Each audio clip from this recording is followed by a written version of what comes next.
The entire cafeteria went silent again. Whisper erupted. Did he just ask his mom to apologize? Damn thing really loves fun. Mrs. Kim apologized. She might just gaze to someone who is running a future. Dang, Vine is not running everything. If she thinks she makes me better, she makes me happy. Mrs. Kim lip pressed into a thin line. She looked unsure. She glanced around, noticing hundreds of students. She was a businesswoman, and in business reputation was everything. After a long pause, she sighed heavily and turned to you. Mrs. Kim flatly, I apologize for my harsh word, Miss Vine. Though her tone lacked sincerity, the fact that Kim Taeyang's mother, the one of the most powerful women in Korea. Taeyang, we will talk later. Taeyang sat in his room, headphones on, scrolling through his phone, pretending to be busy. His jaw was tightened and the mood was dark. He hadn't spoke properly to his mother since yesterday. At dinner, he was only responded with short and cold replies. At breakfast, he barely even looked at her. Mrs. Kim noticed and she wasn't happy about it.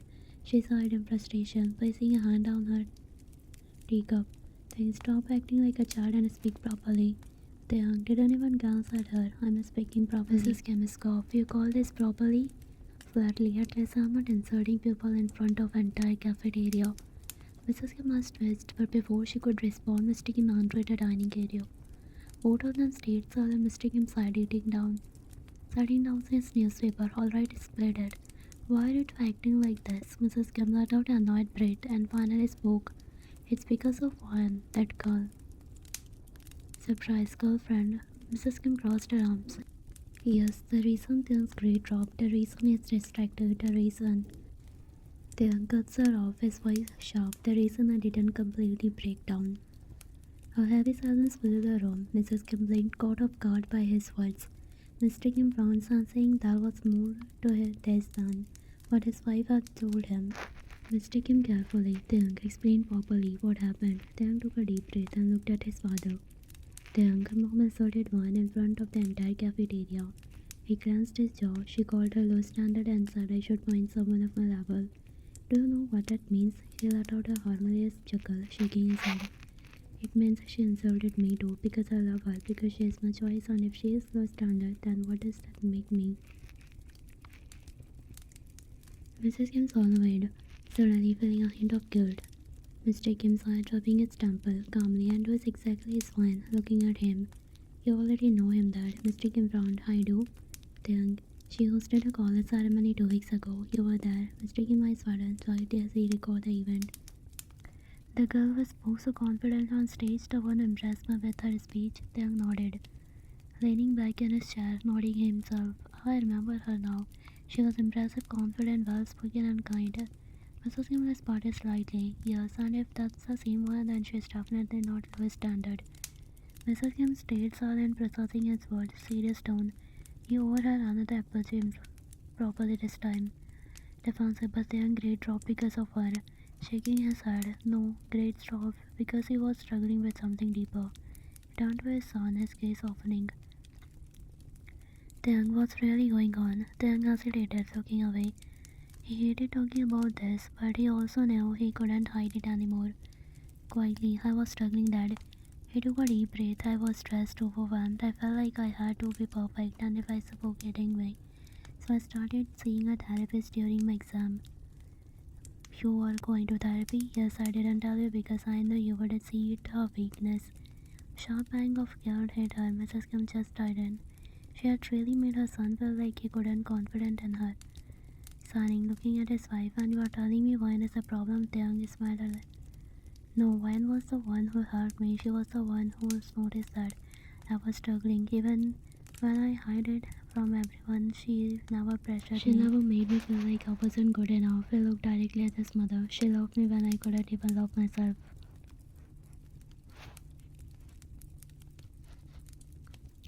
Mrs. Kim felt something in her heart soften. She had been so focused on keeping their contract that she didn't realize how much she had been suffering. A long silence followed, then she let out a slow breath and looked at her son. Why didn't you tell me? Taeyang gazed lowered. Because I was scared you had seen me as a weakness. That you had been disappointed in me. She exhaled, looking down for a moment before looking back at him. You should have told me, Dang. While you are my son, I care about you. I just wanted to be the best for you. I didn't realize I was pushing you so hard. And if I was the one who helped you through this, then I need to thank her, not blame her.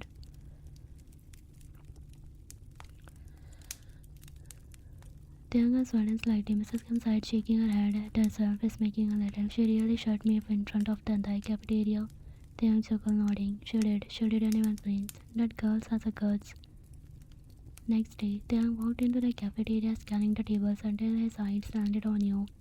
You were sitting with your friends, laughing over something, but he could see the tiredness in your eyes. You were still affected by. He clenched his jaw. His mother had to fix this, and if and go. Mrs. Kim entered the cafeteria, making heads turn once again. The whisper turned immediately. Why she's here again? Didn't you already destroy one yesterday? Is she going to finish the job today? Tiang sighed, already annoying the gossip, but before he could step forward, Mrs. Kim walked straight past him and told at your table. Your laughter died down when you noticed her, your front tensed, ready to defend you. She stepped in front of you, eyes locked on yours, taking a deep breath. Why? I said. The shock was visible in everyone's face, including yours, but after a brief pause, you nodded. Of course, Mrs. Kim. She sat down. Tiang, standing nearby, crossed his arm, waiting. Mrs. Kim cleared her throat before speaking slowly, carefully. I was wrong yesterday. You raised your eyebrow. Continue. Looking at you directly, I made assumptions about you without truly knowing you. I let my pride expectation cloud my judgment, and then throwing lines under not just you, but my son too. Tiang reached okay. This was going better than expected. Softly, Tiang told me everything about how much you have helped him and how much you mean to him. And I can see that I was wrong, belittled to you. You stood up for yourself. You are processing her words. This was the same woman who had humiliated you yesterday, now sitting before you apologizing in front of everyone. You glanced at Tiang, who gave you a small, not reassuring smile and nod. Finally, took a deep breath. Gently, I appreciate your apology, Mrs. Kim, but I never wanted you to see me as some girl. I just wanted you to see me as someone who truly loved your son. Mrs. Kim stared at you for a long moment, then for the first time a small smile crossed her lip. Nods, I see that now. His mother finally understood. The tension broke when Mrs. Kim stood up and glanced at her son, slightly teasing him. You should be thankful, Tiang. She's got more patience than me. He smirked. I know, Mom, that's why I'm never letting her go. Your face flushed in dread, making Tiang chuckle at the students around you gasped, squealed, and whispered in excitement. And for the first time, instead of rolling her eyes at affection, she smiled. Tiang lay in bed, staring at his phone down, scrolling through one's message. He sighed, hugging his pillow, feeling warmth spread through his chest. He missed her, even though they had met in a college today, it still wasn't enough. He dialed her number, sleepy voice. Why are you calling this late? Grinning because I miss you, obviously. Grinning because I miss you, obviously. Yawns softly, voice laced with sleep. You saw me like 5 hours ago, so you are so clingy at night, you know that? And you love it. Was she hiding under the blanket? No, I don't. Chuckles, voice stopping a little. Oh, then why your voice is soft and cute right now? Are you blushing? Stop teasing me. Laugh softly, then his voice turns gentle. I like teasing you. You're annoying and you're beautiful. Your heart skipped a bit. She hugged her pillow tighter, biting her lips. Trying to change and did you have a dinner? This makes knowing she's avoiding the compliment, but that's a slide. Yeah, but I wish I could have eaten with you. Me too. Playful winning. Why can't? We have only been dating for a few months, so I already know I want to be with you forever. Wine felt entire face eat up. Her heart was pounding so hard she was so frustrated. Stop saying things like that, Chuckles, voice turning soft and serious. Why, it's true, I really, really like you, Wine. Quiet, almost whispering, I really like you too, A comfortable silence filled the air. Both of them just listened to each other, breathed, feeling at peace. Are you sleepy? But I don't want to hang up yet. Smiling, closing his eyes, then don't. Just live while keep the call on. I will be there, right? You are such a softie, only for you, baby. Wan didn't reply, but Yang could hear her breathing slow down. She was already falling asleep. Softly as she still heard him in her dreams. Good night, love. And just like that, Yang fell asleep too, with his phone still pressed against his ear, listening to the soft sound of her breathing.